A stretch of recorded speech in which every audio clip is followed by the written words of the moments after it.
There's a skeleton in a cave in southwest England that scientists got completely wrong for over 100 years.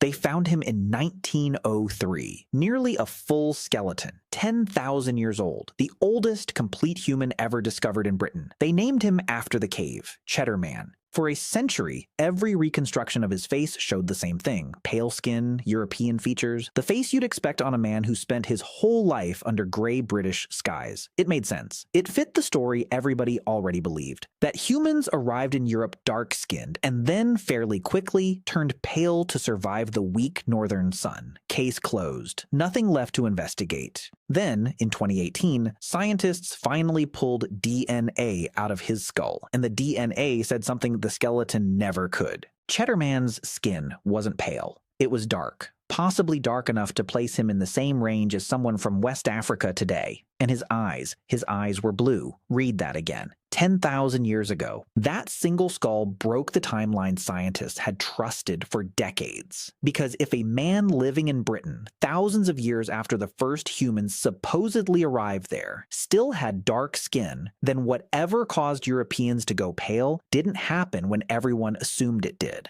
Something happened later, something faster, something that isn't fully explained. So what actually flipped the switch? Stay with me on this one, because the answer isn't really about skin at all. It's about a trade your ancestors were forced to make, one they didn't know they were making, with consequences written into your body right now. Rewind past Cheddar Man, past Britain, and past Europe entirely. Every human being who has ever lived traces back to Africa, and every one of those early humans had dark skin. Not most, not the majority, all of them. There was no light skin anywhere on the planet. The trait hadn't been invented yet, biologically speaking, and that wasn't an accident. It was a defense system. The skin makes a pigment called melanin, and melanin absorbs ultraviolet radiation before it can reach the DNA sitting in your cells. Near the equator, under some of the harshest sun exposure on Earth, that protection wasn't optional. UV damage compounds. It causes mutations. Enough mutations in the wrong place, and you get skin cancer. In the late 1970s, researchers Richard Branda and John Eaton noticed something strange in their blood samples. Strong sunlight seemed to correlate with lower levels of a specific nutrient, folate, a B vitamin your body needs to build DNA, and critically, to properly form a developing embryo's neural tube in the earliest weeks of pregnancy. Folate breaks down under UV exposure, and in a person with very little melanin, standing under equatorial